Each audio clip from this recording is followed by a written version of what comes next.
I stood there with the pumpkin pie I'd baked myself, still warm in my hands, as 150 faces turned toward me like I'd crashed a party that had clearly moved on without me. No chair, no place setting, not even a whisper of "we'll find space," just awkward silence and a few forced smiles. I looked at my grandson, 17, tall, bright-eyed. He gave me a half-hearted wave. No one offered to stand or squeeze me in. "It's okay, son," I said, putting a hand on his shoulder. "I understand." And I turned and walked out, slow, steady. No drama. But inside, something in me shifted. Back home, I set the pie on my kitchen counter, picked up the phone, and called my accountant.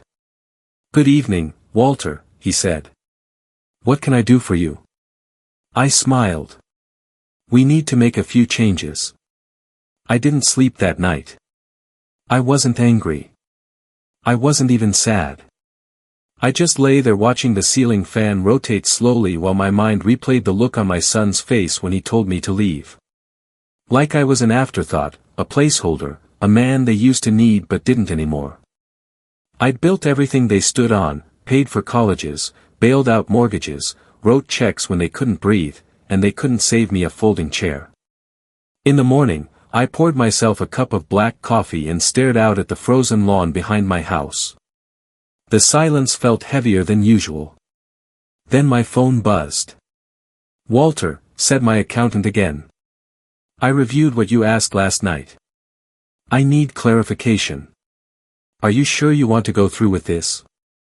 "Yes," I said. "Every cent, pull it. All of it." I leaned forward, elbows on the table, and called the attorney. "We're rewriting the will." He went quiet for a second, then understood. "My son thought Thanksgiving was crowded. Let's see how crowded the rest of his life feels when the man he disrespected rewrites the ending." And I was just getting started. 3 days later, the ripples began. My son Jeremy called me mid-afternoon. I let it go to voicemail. I wasn't ready to speak to someone who had looked me in the eye and made me feel invisible. His voice was tight, confused. "Dad, I just got a notification that our joint family trust account was closed. Is everything okay?" I didn't reply.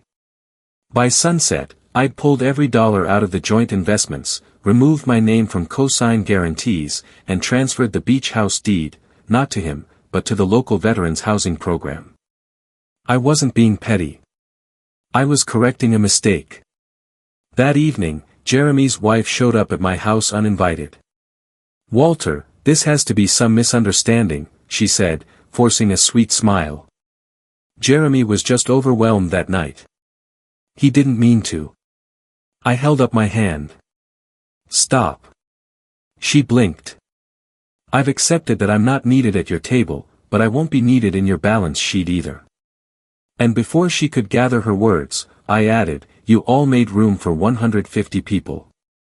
I'm making space for none." Then I closed the door slowly and locked it.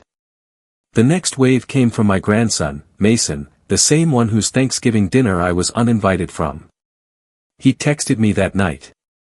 "Grandpa, I didn't know they'd do that." I didn't agree with it. I stared at the message for a long time. Mason had always been the only one in that house who saw me as something more than an old man who wrote checks. But silence had a cost. He watched me be turned away and said nothing. So I replied, "Mason, kindness delayed is kindness denied." He didn't reply. The next morning, the charity board called to confirm receipt of the $820,000 endowment I'd set aside for Mason's college. They were stunned when I told them to redirect it to fund housing grants for students from foster care backgrounds. The woman on the line whispered, "Are you sure, Mr. Walter? That's a large gift." I said, "Yes. Give it to someone who knows what it means to be left out of the room." That night, I sat alone in the same chair where I'd watched my family grow up. The house was quiet, but my soul wasn't bitter. It was finally clean. I woke up to a voicemail from my son, Daniel.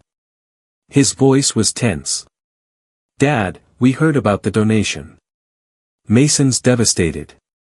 He's saying you hate him now. Can we talk? I didn't answer. Instead, I forwarded the message to my lawyer. Then I made breakfast. See, what Daniel didn't realize was this: he taught his son it was okay to treat people like placeholders.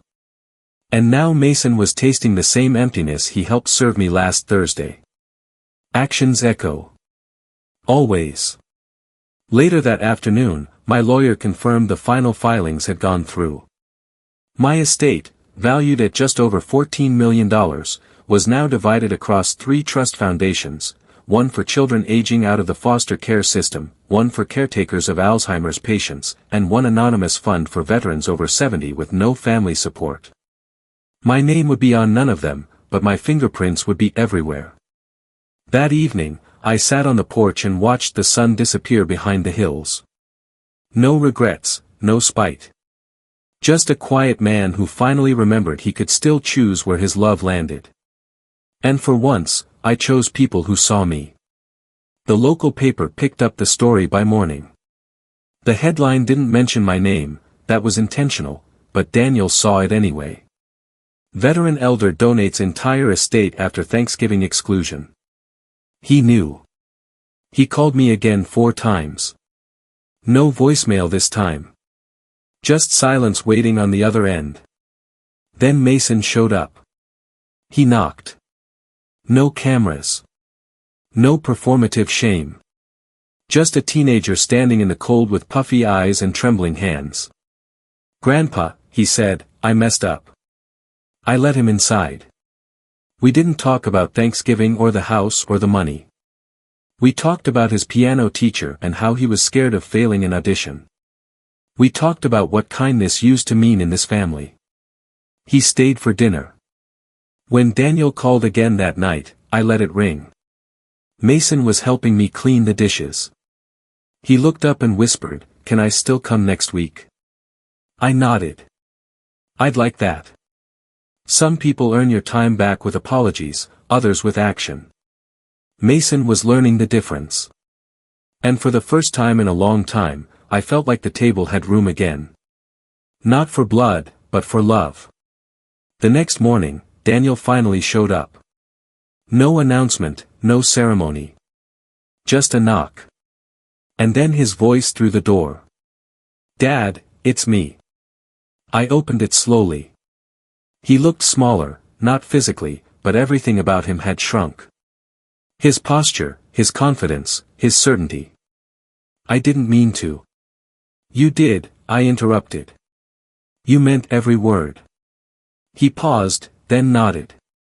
"You're right. I was trying to impress the others. Show them I could lead the family now. I thought that's what being head of the family meant." "And what does it mean now?" I asked.